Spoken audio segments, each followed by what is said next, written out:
Hello students, कैसे हैं आप लोग। आईवी साहब बहुत ही अच्छे होंगे और अपनी पढ़ाई जारी रख रहे होंगे। तो एक बार फिर से आप लोगों का नीव कैरियर इंस्टीट्यूट पर हार्दिक स्वागत है। और हम अपनी जो पिछली क्लास में जो पढ़ा था उसके आगे से अब स्टार्ट करने वाले हैं। तो सबसे पहले बार थोड़ा सा इंट्रोडक्शन जो हमने लास्ट क्लास में किया था उसके बारे में कर लेते हैं कि लास्ट क्लास में हमने क्या पढ़ा था। तो हमारा जो टॉपिक है, जो चैप्टर चल रहा है वो है मैट्रिसेस। ठीक है, मैट्रिक्स के बारे में। तो हमने मैट्रिक्स क्या होता है, किस प्रकार से इसका डेली लाइफ में यूज़ होता है, मैट्रिक्स का रिप्रेजेंटेशन, मैट्रिक्स होता क्या है, तथा इसके टाइप्स के बारे में हमने कल पीछे लास्ट क्लास वाली में बात कर ली। अगर आपने नहीं देखी है तो आप उसके पीछे जाकर आप उसको देख सकते हो। आई टैब पर जाकर आपको वीडियो मिल जाएंगे। ठीक है, या प्ले लिस्ट में जाकर भी आप वहाँ पर अपने मैथ्स के वीडियो देख सकते हो। ठीक है, तो अब हम बात करते हैं, नेक्स्ट हमारा आता है, हमने लास्ट क्लास में बात की थी मैट्रिक्स के टाइप्स की। तो वहाँ पर हमारे पास अब एक टॉपिक है अपना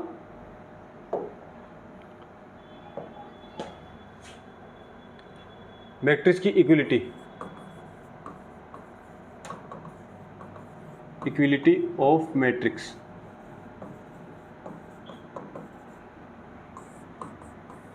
ठीक है, इक्विलिटी ऑफ मैट्रिक्स के बारे में बात करते हैं कि इक्विलिटी ऑफ मैट्रिक्स होती क्या है।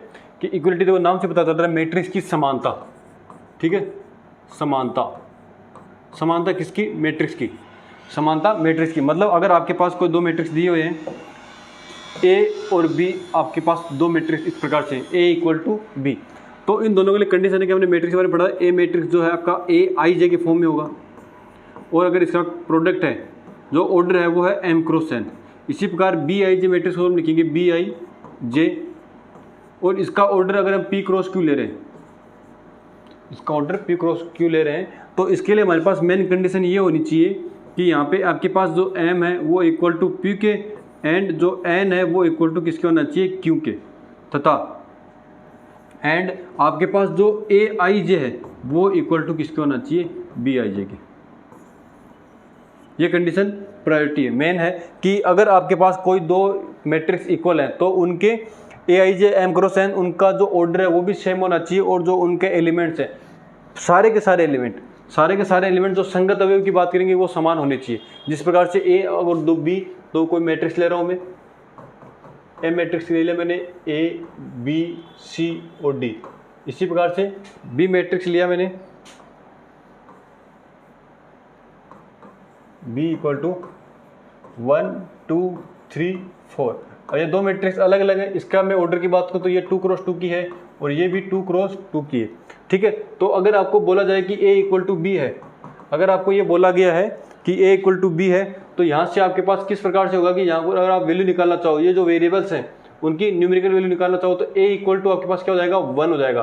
बी इक्वल टू क्या हो जाएगा? 2, क्योंकि ए के संगत अवयव क्या है हमारे पास? 1 है, और बी के संगत अवयव 2 है, तो बी इक्वल टू 2 हो गया आपके पास।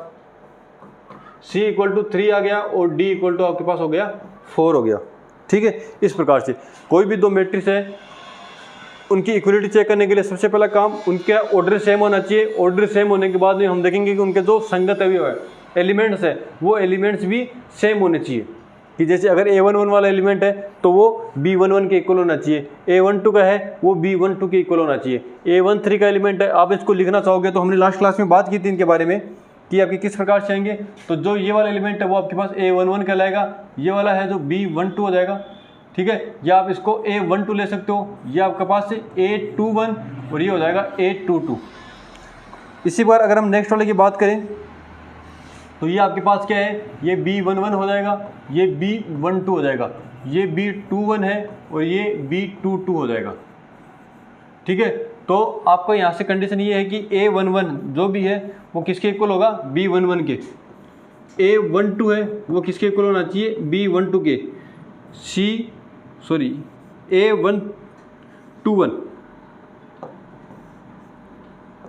A21 जो है वो B21 के इक्वल होना चाहिए, और A22 है वो B22 के इक्वल होना चाहिए।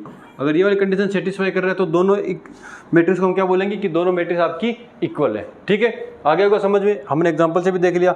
अब चलते हैं नेक्स्ट टॉपिक पर। हमारा नेक्स्ट टॉपिक है किसी भी मैट्रिक्स का अदिश गुणनफल। ठीक है, scalar multiplication.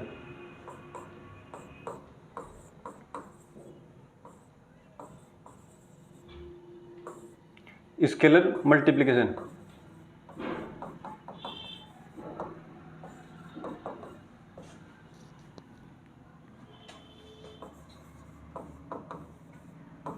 Of A matrix.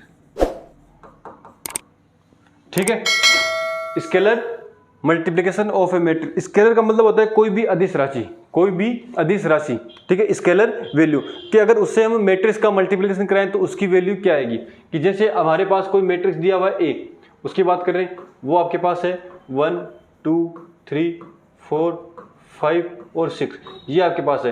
तो हमें एक स्केलर से मल्टीप्लाई करना है मैट्रिक्स को, तो मैं स्केलर आपके पास जो एलिमेंट है वो के ले रहा हूँ। यहाँ पे के क्या है, के एक स्केलर एलिमेंट है,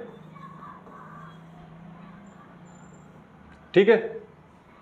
तो के ए की जो अगर वैल्यू निकालूंगा तो उसके लिए के ए क्या होना चाहिए कि जो सेट क्या सॉरी मैट्रिक्स के जो भी आपके पास मैट्रिक्स है उस मैट्रिक्स के एवरी एलिमेंट से ये क्या हो जाएगा, मल्टीप्लाई हो जाएगा। जो स्केलर वैल्यू है आपकी, जो भी आपकी स्केलर वैल्यू है, स्केलर वैल्यू आपने के लिए उसके प्रत्येक एलिमेंट से 1 से मल्टीप्लाई करेंगे के हो जाएगा, 2 से 2 के, 3 से मल्टीप्लाई करेंगे 3 के, 4 के, 5 के और ये हो जाएगा आपके पास 6 के। ठीक है, जो के है वो एवरी एलिमेंट से मल्टीप्लाई हो जाएगा। आपके पास जो मैट्रिक्स दी हुई है उसके एवरी एलिमेंट से मल्टीप्लाई हो जाएगा। ठीक है, तो आपके पास ये क्या आ गया, ये मल्टीप्लाई कर दिया। ठीक है, तो हमारे पास ये इसका स्केलर मल्टीप्लिकेशन आ गया। चलो कोई एक एग्जांपल लेके देख लेते हैं नेक्स्ट। जैसे हमारे पास कोई भी है मैट्रिक्स ए दिया हुआ है, यहाँ पे 2x 3 5y, ये कोई मैंने मैट्रिक्स ले लिया अपने पास। ठीक है, मैट्रिक्स है। अब आपको बोला गया कि आपको फाइंड आउट करना है 5a फाइंड आउट करना है। तो 5a फाइंड आउट करने के लिए क्या करोगे आप, जो भी मैट्रिक्स ए दी है उसके एवरी एलिमेंट से इसको मल्टीप्लाई करा दो 5 से। तो 5 × 2 5 × 2, यहाँ से 5 × x, यहाँ से 5 × 3 और ये कितना हो जाएगा 5 × 5y। ठीक है, तो आपके पास जो 5a मैट्रिक्स है वो क्या आएगी 10 5x 15 और 25y। तो ये आपके पास जो क्या आ गई scalar multiplication of A matrix की वैल्यू आ गई। ठीक है, तो आप इस प्रकार से मल्टीप्लिकेशन भी कर सकते हो किसी स्केलर वैल्यू का। अगर आपके पास मल्टीप्लिकेशन आता है तो आप डायरेक्ट उस मैट्रिक्स के एवरी एलिमेंट से उसको मल्टीप्लाई करा दो और उसमें कुछ भी नहीं करना आपको। ठीक है, सिंपल सा काम था। चलो नेक्स्ट बढ़ते हैं कि अब आते हैं बात सम ऑफ मैट्रिक्स। अब बात करते हैं sum of two matrix. Sum of two matrix की बात करते हैं कि आपके पास कहीं दो मैट्रिक्स दिए हुए हैं, उनका सम निकालना हो तो वो सम किस प्रकार से आप फाइंड आउट करोगे। तो देखो यहाँ पर मैं सबसे पहले जैसे हमारे पास स्केलर की बात की हमने कि एवरी एलिमेंट को हम मल्टीप्लाई करा देते हैं स्केलर वैल्यू से।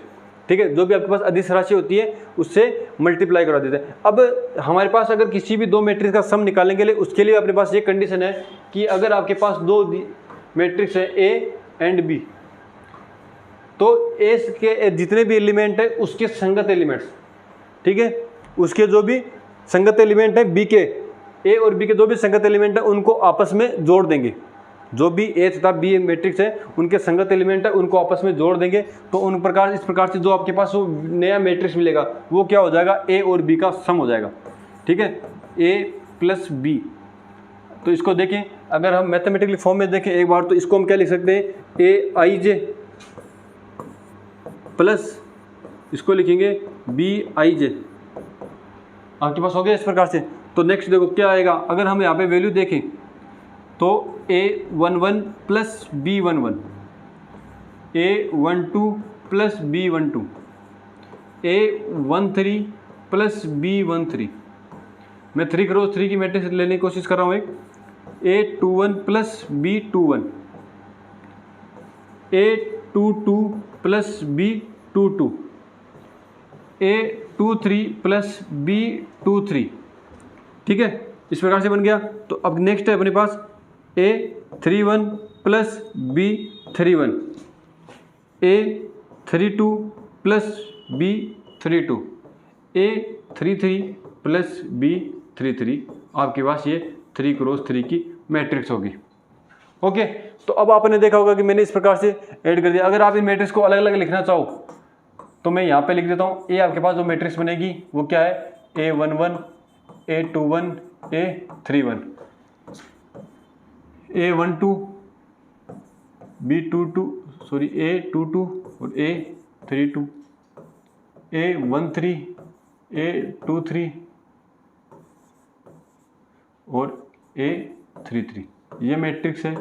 प्लस जो B वाली मैट्रिक्स है आपके पास B11, B12, B13, B21, B22, B23, B31, B32 और B33, ये आपके पास मैट्रिक्स है। इनके दो संगत एलिमेंट है, इसके संगत अवयव ये हो जाएगा, इसके संगत अवयव हमने ये ले लिया और इसके दो संगत अवयव वाले वो ये वाला हो जाएगा।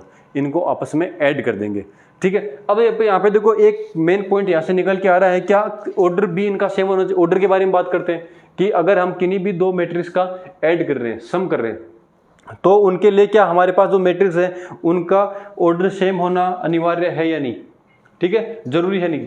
तो देखो उसका ऑर्डर हमारे पास हमेशा इक्वल हो जाए। अगर ये 3 क्रॉस 3 की है तो ये वाली मैट्रिक्स भी 3 क्रॉस 3 की होगी। इनका जो ऑर्डर है वो ऑलवेज सेम होना चाहिए, ऑलवेज सेम होना चाहिए। अगर मैं यहाँ पे m क्रॉस n ले रहा हूँ और यहाँ पे p क्रॉस q है, ठीक है, तो m इक्वल टू p होना चाहिए और n इक्वल टू q होना चाहिए ऑलवेज, तभी ये दोनों मैट्रिक्स का हम क्या कर पाएंगे, सम कर पाएंगे, अन्यथा हम इसका सम, अदरवाइज हम इसका सम नहीं कर पाएंगे। तो मेरे ख्याल से आपको ये बात समझ में आ गई कि हमने ये एक छोटा सा एग्जांपल लेकर देखा, ये मैथमेटिकली फॉर्म देख ली इसकी डेफिनेशन टाइप से। अब हम बात करते हैं एक मैथमेटिकली एग्जांपल लेके बात कर लेते हैं, ठीक है। एग्जांपल की बात करते हैं, जैसे हमारे पास कोई सेट दिया हुआ है, ए इक्वल टू है अपने पास 1 2 3, सिंपल सा ले लेते हैं 5 7 9 2 5 4, ठीक है। अपने आप अपने हिसाब से कोई भी मैट्रिक्स ले सकते हो। और आपके पास एक मैट्रिक्स है बी, वो है 2 5 9 7 3 2 1 2 4, ठीक है। अब हमें क्या करना है, इनके संगत अवयव, संगत अवयव कौन से होंगे, ये वाला इसके संगत आ रहा है, ये वाला इसके संगत आ रहा है और ये वाला इसके संगत आ रहा है। तो इन सारे एलिमेंट्स को हम क्या करेंगे, अकॉर्डिंगली नीचे वाली दूसरी वाली रो के, ठीक है। और यहाँ पे देख रहे हैं कि इनका जो ऑर्डर है, इसका ऑर्डर कितना है हमारे पास 3 क्रॉस 3 का है, तो इसका ऑर्डर भी कितना आ रहा है हमारे पास 3 क्रॉस 3 का आ रहा है, 3 क्रॉस 3 का आ रहा है। तो इस प्रकार से हम इनका सम निकाल सकते हैं। तो देखो हमारे पास a प्लस बी की वैल्यू क्या आएगी, मैं डायरेक्ट ऐड कर रहा हूँ 1 प्लस 2 1 प्लस 2, फिर 2 प्लस 5, ठीक है, फिर कितना आएगा 3 प्लस 9, ओके, ये आएगा 5 प्लस 7, ठीक है, 7 प्लस 3 9 प्लस 2, ये 2 प्लस 1 5 प्लस 2 और ये आ रहा है 4 प्लस 4। तो देखो अगर इनका ऑर्डर सेम ना होगा, अगर इसमें 3 रो 3 कॉलम्स है, इसमें 3 रो 2 कॉलम हो गए, तो लास्ट वाला जो हमारे पास एक कॉलम रहेगा उसको किस में ऐड करेंगे, ऐड के लिए क्या हमारे पास संगत अवयव होने चाहिए। तो इसमें अगर हमारे पास संगत अवयव है ही नहीं तो ऐड किस में करोगे। तो इसके लिए मेन पहली कंडीशन ये है कि इन दोनों का ऑर्डर क्या होना चाहिए, बिल्कुल सेम होना चाहिए। दोनों भी, जो भी अगर मैट्रिक्स को आप सम कर रहे हो या ऐड कर रहे हो, उन दोनों मैट्रिक्स का हमारे पास क्या होना चाहिए, ऑर्डर हमेशा सेम होना चाहिए, इक्वल होना चाहिए। अगर वो m क्रॉस n की है तो ये भी m क्रॉस n की होनी चाहिए, अगर ये 1 क्रॉस 2 की है तो वो भी 1 क्रॉस 2 की ही होनी चाहिए, ठीक है। यही कंडीशन हम आगे पढ़ेंगे। अगर किन्हीं दो भी का सब्सट्रैक्शन करना हो, घटाना हो, है ना, माइनस करना हो, तो उसके बारे में भी यही बात करेंगे। तो ये होगा 2 + 1 3 7 और ये 12, ये 12 10 और ये 11, ये हो गया 3 7 और ये हो गया आपके पास 8। तो इस प्रकार से हम किन्हीं भी दो मैट्रिक्स का सम आसानी से निकाल सकते हैं। सम निकालने का सिंपल सा मेथड क्या है कि आप इनके संगत अवयव को आपस में जोड़ दो, कि इसका पहला अवयव तो इसका पहली पंक्ति का पहला अवयव, इसकी पहली पंक्ति का दूसरा अवयव तो इसकी पहली पंक्ति का दूसरा अवयव, इसकी पहली पंक्ति का तीसरा अवयव तो पहली पंक्ति का तीसरा अवयव, ठीक है। या दूसरी पंक्ति का पहला तो इसका दूसरी पंक्ति का पहला, इसकी दूसरी पंक्ति का दूसरा तो इसके भी दूसरी पंक्ति का दूसरा, इसकी दूसरी पंक्ति का तीसरा तो इसका भी दूसरी पंक्ति का तीसरा अवयव को आपस में क्या करेंगे, जोड़ देंगे। इसीलिए हम इसी प्रकार संगत अवयवों को आपस में क्या करते हैं, जोड़ देते हैं, ठीक है। तो अब चलते हैं नेक्स्ट हमारे टॉपिक पर। नेक्स्ट जो है दो मैट्रिक्सों का सब्सट्रैक्शन, ठीक है, या घटाना।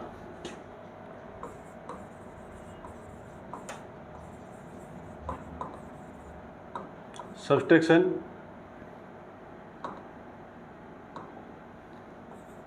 Of two matrix.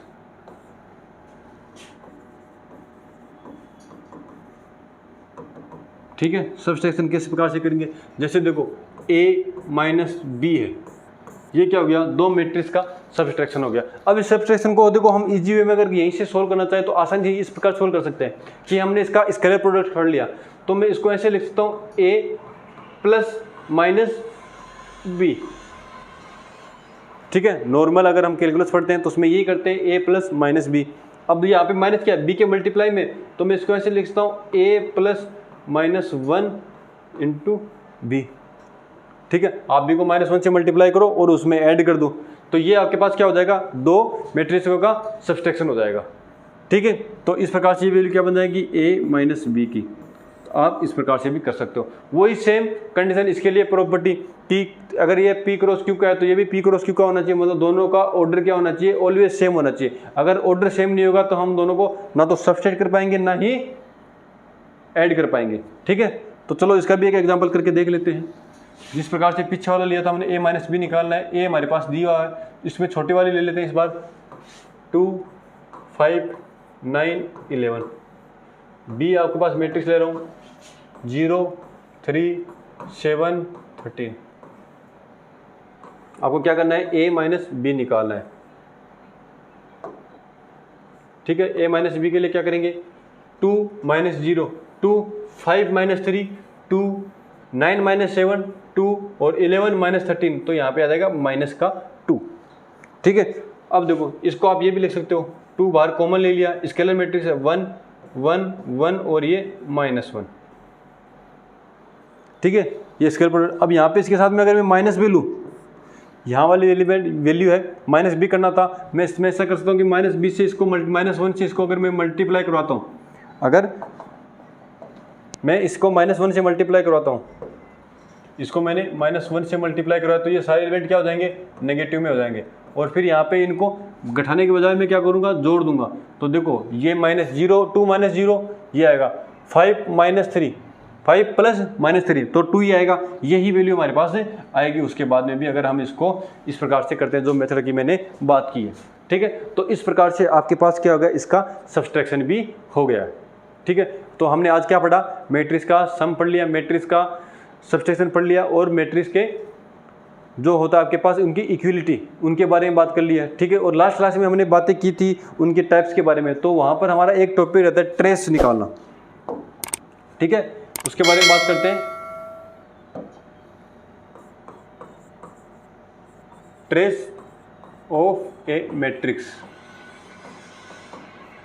ठीक है, ट्रेस ऑफ मैट्रिक्स क्या होता है कि अगर आपके पास कोई भी एक डायगोनल मैट्रिक्स है, कोई भी एक डायगोनल मैट्रिक्स है, उसका ट्रेस निकाला, तो जो भी उसके डायगोनल के एलिमेंट है अगर उन सभी का हम सम निकाल लेते हैं तो उसको क्या बोलते हैं, ट्रेस ऑफ मैट्रिक्स बोलते हैं। ठीक है, तो इसको आप टी आर ऑफ ए से डिनोट करते हो अगर मैट्रिक्स, तो आप इसका क्या लिखोगे, the sum of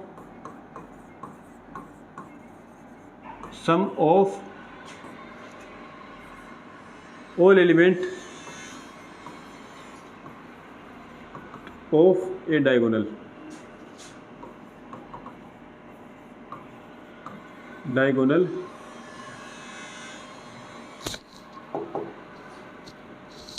of A in matrix. ठीक है, कि आपके पास अगर कोई मैट्रिक्स दिया है उसके डायगोनल का आप सम करोगे तो आपके पास क्या आ जाएगा, वो मैट्रिक्स आ जाएगी। इसका एग्जांपल लेके देखते हैं।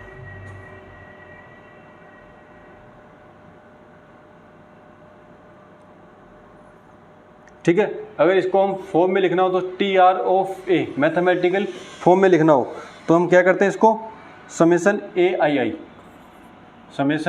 आई इक्वल टू 1 to n, ये हो जाएगा ए आई।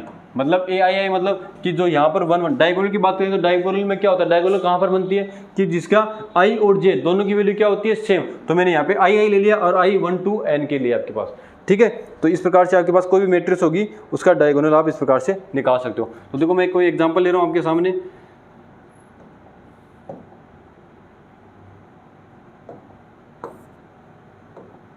आपके पास मैट्रिक्स ए इक्वल टू दिया हुआ है 1 2 3 0 3 -1 4 2 7। अगर आपको इसका ट्रेस निकालना है, ठीक है, ट्रेस ऑफ ए मैट्रिक्स, तो आपके पास इसकी वैल्यू क्या आएगी, जो भी इसके डायगोनल है। अब इसकी जो डायगोनल बन रही है वो कौन सी बन रही है आपके सामने, आप देख पा रहे हो, ये वाली जो है इसकी डायगोनल है। विकिन की बात कर रहे हैं, विकिन क्या होता है इसके लिए डायगोनल। तो इसकी बात करेंगे हम, इसके सारे एलिमेंट को क्या कर देंगे, ऐड कर देंगे। तो 1 + -1 + 7, तो आपके पास वैल्यू कितनी आ जाएगी, 7। तो ये आपके पास क्या हो गया, ट्रेस ऑफ ए मैट्रिक्स हो गया। ठीक है, तो ये हो गया आपके पास मैट्रिक्स का ट्रेस निकालना। अब इसकी कुछ प्रॉपर्टीज़ हैं तो उनके बारे में बात कर लेते हैं कि ट्रेस ऑफ की प्रॉपर्टीज क्या होती है। ठीक है, देखो हमारे पास हेडिंग है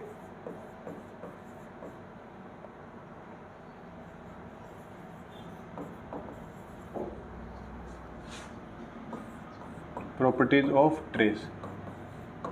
ये आपके जेई के अंदर डायरेक्ट इस पर क्वेश्चन पूछा जाता है। ठीक है, आपके एनसीईआरटी सिलेबस में इसका कोई क्वेश्चन नहीं है, ना ही ये टॉपिक है, लेकिन जेई में कई बार इस पर बहुत ही इजीली क्वेश्चन पूछ ले जाते हैं। और देखो इतना सिंपल सा क्वेश्चन तो पूछेगा नहीं कि आपको ट्रेस क्या होता है, क्योंकि सबको पता है तो ट्रेस क्या होगा इसके डायगोनल का, लेकिन ये कुछ क्वेश्चन को घुमा के पूछेगा आपसे। ठीक है ना कुछ क्वेश्चन को आड़ा टेढ़ा करके पूछेगा। तो उसके लिए आपके पास क्या इसकी प्रॉपर्टीज होती है। तो प्रॉपर्टीज के बारे में बात करते हैं। तो इसकी फर्स्ट प्रॉपर्टी अपने पास इस प्रकार से है कि trace of A plus trace of B equal to क्या होता है, trace of A plus B. इन दोनों की वैल्यू क्या होगी, ऑलवेज इक्वल होगी। सेकंड हमारे पास आता है ट्रेस ऑफ के ए, कि आप पहले किसी मैट्रिक्स को कोई स्केलर वैल्यू से मल्टीप्लाई करो फिर उसका ट्रेस निकालो, या किसी स्केलर वैल्यू को ट्रेस निकालने के बाद में मल्टीप्लाई कर दो। तो अब यहाँ पे कैपिटल टे भी ले, तो यहाँ पर मैं ऐसा कर रहा हूँ, कैपिटल टे ले रहा हूँ ट्रेस की जगह। आपको इसको कैपिटल टे से डिनोट करते हैं, ट्रेस। ये इसको डिनोट करने का तरीका है T R, capital T R में। ठीक है, इसकी एक प्रॉपर्टी और है कि अगर आपके पास इस प्रकार से है कि ट्रेस मल्टीप्लाई है किन्हीं दो स्केलर वैल्यूज का, दो मैट्रिसेस का multiply trace of A and B equal to, तो ये क्या हो जाएगा आपके पास, trace of B into A. तो उन दोनों का ट्रेस क्या होता है, सेम होता है। तो ये हमारे पास इसकी कुछ प्रॉपर्टीज हो गई। अब इस प्रॉपर्टीज पर चलो हम कुछ क्वेश्चंस करते हैं। जैसे हमारे पास कोई क्वेश्चन दिया हुआ है,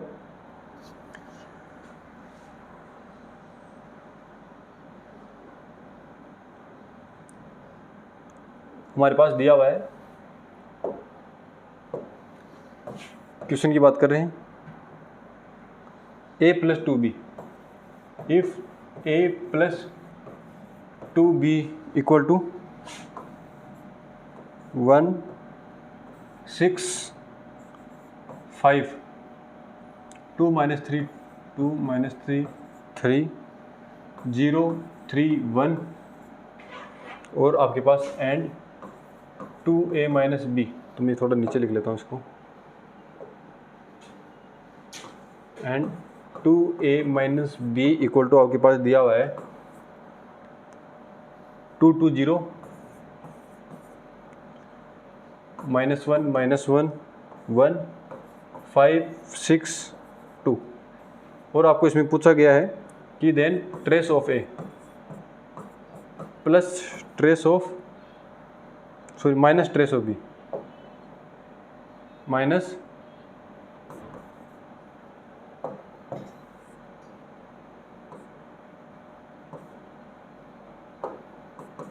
trace of A minus trace of B की वैल्यू आपके पास क्या होगी। ठीक है, सिंपली तो चलो इसको सोल्व करते हैं। आपके पास देखो सबसे पहले ट्रेस ऑफ ए निकालते हैं। ट्रेस ऑफ ए क्या आएगा आपके पास, हमारे पास वो है, तो ट्रेस ऑफ सबसे पहले a + 2b का निकलेगा, a + 2b का देखो क्या आएगा, 1 + -3 +1 तो कितना आ जाएगा, इसका -1 वैल्यू आ जाएगी। सिमिलरली हम ट्रेस ऑफ 2a - b निकालते हैं, तो 2a - b निकालते हैं तो उसकी वैल्यू कितनी आ जाएगी, 2 + -1 + 2 आ जाएगा। ठीक है, तो ये आपके पास हो गई 4 - 1 3 आपके पास ये वैल्यू आ गई। अब देखो यहाँ से तो सिंपल इक्वेशन हमारा trace of a - trace of b नहीं निकल रहा, उसके लिए क्या करोगे आप, तो मैं इसको टुकड़ों में तोड़ने की कोशिश करता हूँ। मैं क्या करूँगा, इसको जो हमने प्रॉपर्टीज़ काम में ली है उन प्रॉपर्टीज़ के अकॉर्डिंगली इसको चेंज करने की कोशिश कर रहा हूँ मैं। ठीक है, तो देखो सबसे पहले अपनी फर्स्ट प्रॉपर्टी का काम में ले रहे हैं, ट्रेस ऑफ a + 2b। तो देखो ट्रेस ऑफ a + 2b, तो मैं इसको अलग अलग कर सकता हूँ, मैं इसको कर सकता हूँ ट्रेस ऑफ a + 2b। चलो उसको उधर ही करने की कोशिश करते हैं। हमारे पास प्रॉपर्टी लिखी हुई है, आपने नोट कर ली होंगी, तो इस क्वेश्चन को यहीं कंप्लीट करते हैं साइड में थोड़ी जगह करके। ठीक है, चलो देखो मैं इसको बनाने की कोशिश कर रहा हूँ। नेक्स्ट अपने trace of a + trace of 2b लिख सकता हूँ। अब देखो हमने अभी बात की थी कि अगर किसी स्केलर मल्टीप्लाई से स्केलर आइडेंटिटी से मल्टीप्लाई है तो हम उस स्केलर को बाहर ले सकते हैं। तो नेक्स्ट स्टेप में मैं इसको ऐसे कर सकता हूँ, TR ट्रेस ऑफ a + 2 बाहर ले लिया, ट्रेस ऑफ b की आपके पास वैल्यू आ गई। ठीक है, इसकी वैल्यू कितनी आ रही है आपके पास, जो हमने अभी निकाली है -1 आ रही है। ठीक है, चलो नेक्स्ट चलते हैं। अब हमारे पास सेकंड स्टेप, इसको सोल्व करने की कोशिश कर रहे हैं। तो आपके पास क्या हो जाएगा, ट्रेस ऑफ 2a - b है, 2a - ट्रेस ऑफ b अलग अलग कर सकता हूँ। आप इसको नेक्स्ट टाइम में क्या करोगे, 2 trace of a - trace of b की वैल्यू आ जाएगी, a + 2b। और मैं क्वेश्चन चेक कर लेता हूँ कि हमारा क्वेश्चन सही है कि नहीं है, a + 2b और 2a - b। ठीक है, क्वेश्चन सही है हमारे पास, और ट्रेस a - ट्रेस b पूछा गया है। ठीक है, तो अब देखो इसकी वैल्यू हमारे पास कितनी आ रही है, इसकी वैल्यू हमारे पास 3 आ रही है। तो अब यहाँ से हमें क्या निकालना है, ट्रेस ऑफ -b। तो मैं क्या करूँ, इस वाली वैल्यू में से इसको घटाता हूँ। तो यहाँ पे देखो अगर इन दोनों को मैं एक दूसरे को घटाने की कोशिश करता हूँ तो वहाँ पे आपके पास ये है, इसको मल्टीप्लाई करेंगे। अगर मैं इसको मल्टीप्लाई करता हूँ 2 से, तो अब हमने को क्या चाहिए, trace of a - trace of b चाहिए। देखो ट्रेस ऑफ यहाँ से a तो आ जाएगा, अगर मैं इन दोनों को घटाता हूँ तो देखो मैं क्या कर रहा हूँ, इसको इक्वेशन 1 दे रहा हूँ और इसको मैंने इक्वेशन 2 नाम दे दिया। तो 1 - 2 करने पर अपने पास क्या रहा, trace of a -2 trace of b आ रहा है, minus trace of a, 2 trace of a minus trace of b आ रहा है।